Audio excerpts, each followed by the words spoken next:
everyone, it's Vinia and welcome back to my channel. So for today's video, we're gonna be talking about my current favorites and we're already 3 months into 2025. Parang ang bilis, but also parang ang daming nangyari and even our hair is different. I mean, who is she?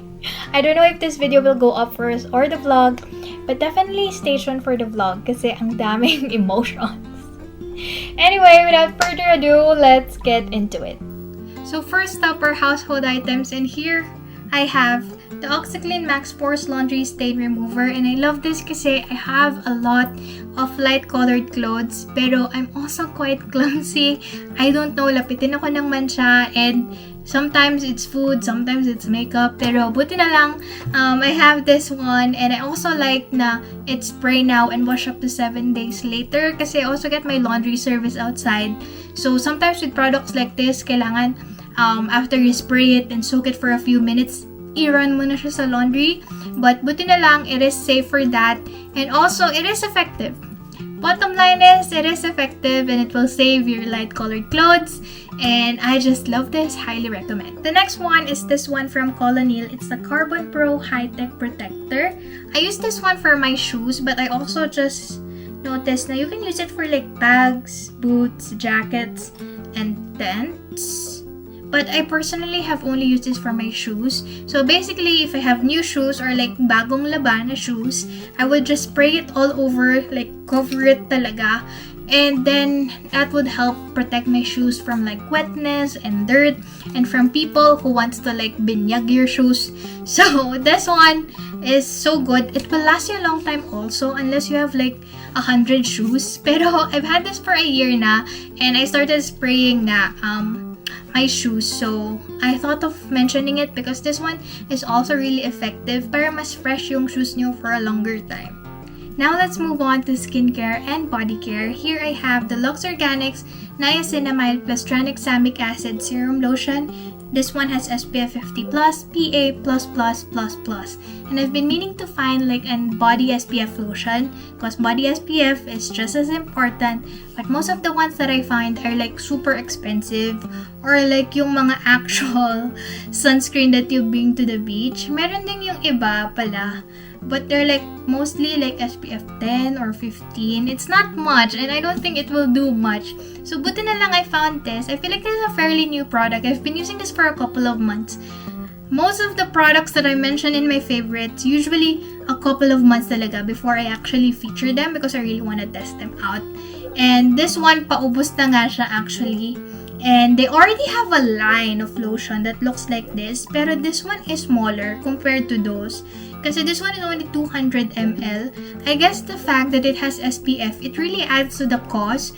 So they made it smaller to probably make it more affordable and accessible, and I love them for that. So if you're looking for one, as you probably should be, I highly recommend you check this one out. It smells really good. It smells a bit coconutty and sweet, like a very sweet summer vibe. That's what it's giving me. Meron siyang konting white cast, so you really have to like blend it out. But for $299, it is really good. The next one that I have is actually a lip balm. You guys know I love the one from Thailand. Like I don't stop talking about this. Pero kasi sobrang mura niya. But if you want to splurge a little, I also really love this one from L'Occitane. It's the Ultra Rich Lip Balm. It's 12 ml, and this one has a very faint smell lang, but it moisturizes your lips really nicely. And before, akala ko pag naka-tube packaging yung lip balm, like they're the type who's like very rich and greasy, pero ito hindi. Very nice, natural lang yung finish rin niya for a lip balm, which I really appreciate. And amoy shea butter siya na very faint, like you can barely smell it. So I just love this. If you want something to splurge a little bit, I highly recommend this lip balm. It's so good. And lastly, let's talk about makeup. I don't have a lot. I don't have a lot of new products that I tried or have tried enough because it will really take me a couple of months to make sure that I really love a product and to feature them in my favorites. And the first one here is the Dior Backstage Face and Body Foundation, and this one is really good, and I'm so glad I received this actually as a gift. Thank you so much, Ate Micah. Pinasabay pa to like from the US.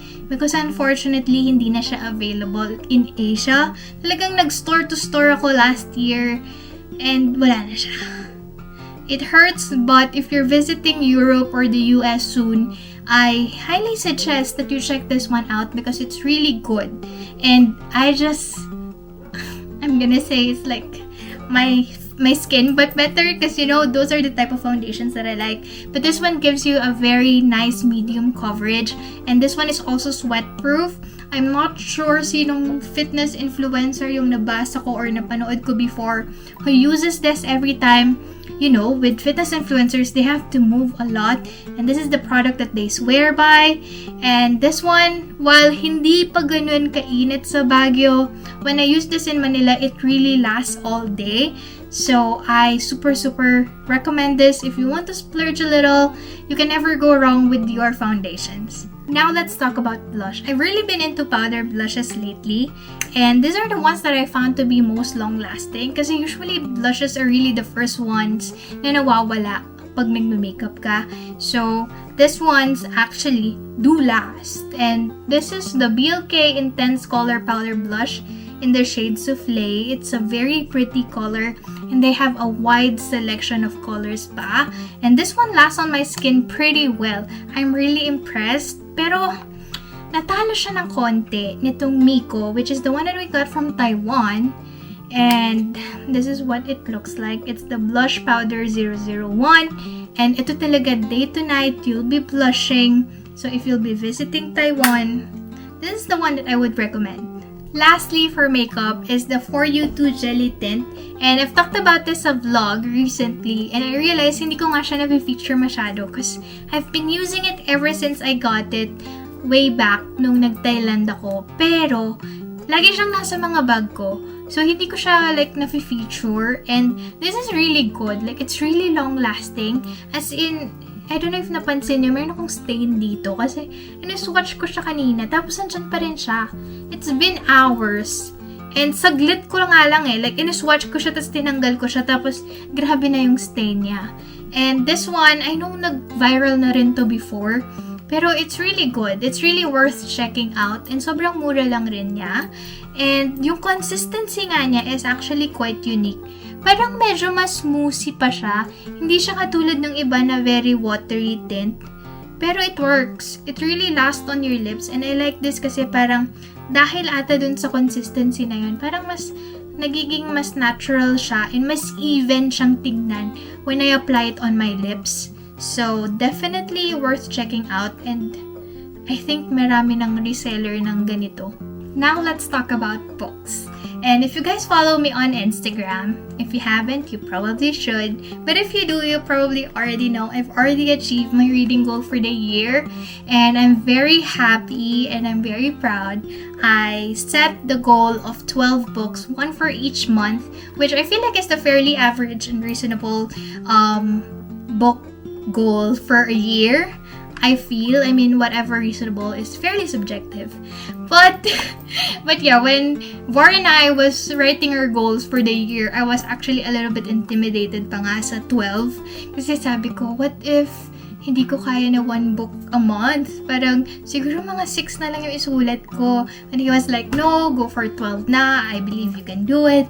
And nasobrahan siguro siya ng bilib sa akin that I ended up achieving 14 books as of March 31st. I ended up reading 4 to 6 books every month.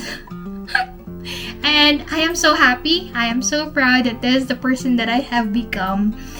And this is my moment. You have to give it to me. You have to give it to me. Pero I'm just really proud and I'm really happy. There are also situations I feel that reading has helped me a lot when I'm feeling anxious outside, ganon. And this is really my emotional support Kindle. But enough said, let's finally get into the books that really stood out to me. And the first has got to be Abby Jimenez's Part of Your World series. And these are actually standalone books that I ended up reading it 3-2-1, but you can definitely still understand the connection with the characters. And I just love Abby Jimenez, the way she writes her books. They're so easy to read, but there's also so much depth to the characters, to the stories, the way she incorporates real life struggles as well as mental health. And have not seen a negative review when it comes to Abby Jimenez. I don't know. And I even read her book. It's actually a short story this March that she just released. It's called The Fall Risk, and she also did it so well. I don't know how she did it. I feel like short stories has its like a league of its own, but she still did it so well, and I'm so excited because she's coming out with a new book, Say You'll Remember Me. I believe it's a different like trilogy of like connection of characters as well, but I'm just very excited. I love her books and her writing. She is an author I'd recommend to anyone. And I recommend Just for the Summer to everyone, to be honest, because it's such a great book to get back into reading. It's just all the feels, the way she writes her book boyfriends, talagang I am a fan. The next one I'd recommend is The Wedding People. Now, this book I found to be a little bit weird. Kasi I know a lot of people love this, and while others like hate it, that level. But I think I'm somewhere in between. And at first, it took me a while to get in on it. But every time I would put it down, I feel like the characters, naglilinger sila eh. Parang naglilinger sila in my mind that I ended up picking it up again. So that I'd learn more. Like, I want to know about this character more. Even though what's happening at the moment seems so odd. But I like it. I like the banters, the conversation. It's very dry humor. So if you're not into that, you might really not like this one. But it's a very interesting read. And I found it to be quite profound. Now let's move on to my top 3 reads kasi they are the ones that I actually gave 5 stars to out of the 14 books that I read this quarter. And the first one goes to 7 Year Slip by Ashley Poston. Oh my gosh, this book, it's magical realism, time travel trope, and if you're into that, it's a really good one. And it's grief, it's love, it's life. I was bawling my eyes out when I finished the book. I was like 5 stars. It's such a good book. And it's my first Ashley Poston novel, so I'm really excited to read all of her other books as well. But 7 Year Slip, it is very appropriately hyped, my friends. Next has to go to Natasha Lunn's Conversations on Love. And this book is so beautifully written. This is my Valentine's Day book of choice. And this just teaches you how love is this big and boundless thing, and how you can show up better for your friendships, your relationships, and even for yourself. And I just found the book to be so healing. And it's just a really...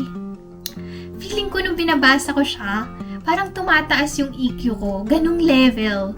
So, if you guys feel like you already know a lot about love, you probably thought wrong because you haven't read this book.